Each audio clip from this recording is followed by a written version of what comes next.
Digital arrest. ಇದು digital arrest ಅಂತಕ್ಕಂಥದ್ದು ಯಾವುದೇ ಕಾನೂನಿನಲ್ಲಿ ಇಲ್ಲ. ಇದು ಅವರು ಅಪರಾಧಿಗಳು ಮಾಡಿಕೊಂಡಿರ್ತಕ್ಕಂಥ ಒಂದು ವ್ಯವಸ್ಥೆ.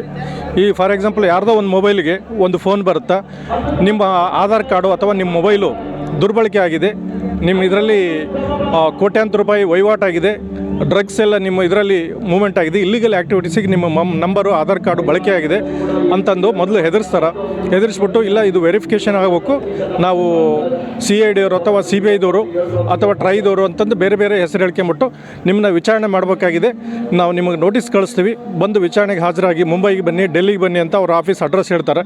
ಇಲ್ಲ ನಾವು ಬರೋಕ್ಕಾಗಲ್ಲ, ಅಷ್ಟು ದೂರ ಬರೋಕ್ಕಾಗಲ್ಲ ಅಂತಂದರೆ ನೀವು ವೀಡಿಯೋ ಕಾಲ್ ಮುಖಾಂತರ ವಿಚಾರಣೆನ ಎದುರಿಸಿ ಅಂತಂದು ಅವರಿಗೆ ವೀಡಿಯೋ ಕಾಲ್ ಮಾಡೋಕ್ಕೆ ಒಂದು ಪ್ರೊವೋಕ್ ಮಾಡ್ತಾರೆ.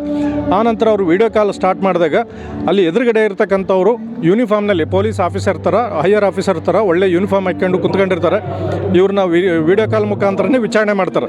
ವಿಚಾರಣೆ ಮಾಡಿಬಿಟ್ಟು ಅವ್ರೇನಂತಾರೆ, ಇಲ್ಲ ನೀವು ನಿಮ್ಮ ಅಕೌಂಟು ದುರ್ಬಳಕೆ ಆಗಿದೆ, ಇದನ್ನು ನೀವು ಮಾಹಿತಿ ಕೊಡಲೇಬೇಕು, ಇಲ್ಲ ಅಂತಂದರೆ ನೀವು ಅಪರಾಧಿಗಳಂತ ನಾವು ಟ್ರೀಟ್ ಮಾಡ್ತೀವಿ, ಇದ್ರ ಬಗ್ಗೆ ಹೆಚ್ಚಿನ ಮಾಹಿತಿ ಕೊಡಿ ಅಂತ ಅವ್ರನ್ನ ತಾಸುಗಟ್ಟಲೆ ಇಂಟ್ರಾಗೇಷನ್ ಮಾಡಿ ಕೊನೆಗೆ ಇಲ್ಲ ನಿಮ್ಮ ದುಡ್ಡು, ನಿಮ್ಮ ಅಕೌಂಟಿಗೆ ಬಂದಿರತಕ್ಕಂಥ ದುಡ್ಡು ಅಥವಾ ನಿಮ್ಮಲ್ಲಿ ಇರತಕ್ಕಂಥ ದುಡ್ಡು ನಾವು ವೆರಿಫಿಕೇಷನ್ ಮಾಡಬೇಕಾಗಿದೆ, ಇದನ್ನು ನೀವು ಡಿಪಾಸಿಟ್ ಆಗಿ ಅಥವಾ ಇಷ್ಟು ಅಮೌಂಟನ್ನು ಕೊಡಬೇಕು ಅಂತಂದು ಅವ್ರನ್ನ ಪುಸಲಾಯಿಸ್ಬಿಟ್ಟು ಅಥವಾ ಎದುರಿಸಿಬಿಟ್ಟು ಅವರು ದುಡ್ಡು ಹಾಕ್ಸಿಕೊಳ್ತಕ್ಕಂಥದ್ದು.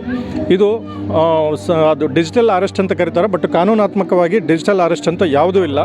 ಅದ್ರ ಬಗ್ಗೆ ಜನ ಅವೇರ್ನೆಸ್ಸು ತಗೋಬೇಕು. ಅದೇ ರೀತಿ ಇನ್ನೊಂದು ಕೂಡ ಆಗ್ತಾಯಿದೆ, ನಿಮ್ಮ ಮಕ್ಕಳು ಸ್ಕೂಲಲ್ಲಿ ಇರ್ತಕ್ಕಂಥ ನಿಮ್ಮ ಮಗುನ ಕಿಡ್ನಾಪ್ ಮಾಡಿದ್ದೀವಿ, ದುಡ್ಡು ಕೊಟ್ಟರೆ ನಮ್ಗೆ ನಿಮ್ಮ ಮಗುನ ಬಿಡ್ತೀವಿ ಅಂತಕ್ಕಂಥ ಸುಳ್ಳು ಫೋನ್ ಮಾಡ್ತಕ್ಕಂಥದ್ದು.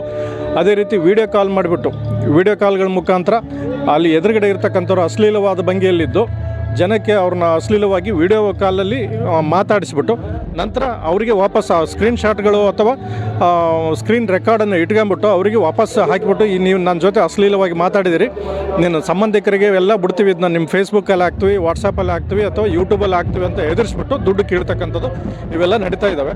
ಇದ್ರ ಬಗ್ಗೆ ದಯವಿಟ್ಟು ಎಚ್ಚರವಾಗಿರಿ. ಇವಕ್ಕೆಲ್ಲನೂ ಸಪೋರ್ಟ್ ಮಾಡ್ದಂಗೆ ಮುಂಜಾಗ್ರತಾ ಕ್ರಮ ತೊಗೊಂಡ್ರೆ ಇವೆಲ್ಲದರಿಂದ ದೂರ ಇರ್ಬೋದು ಅಂತ ಹೇಳೋದಕ್ಕೆ ಇಷ್ಟಪಡ್ತೀನಿ.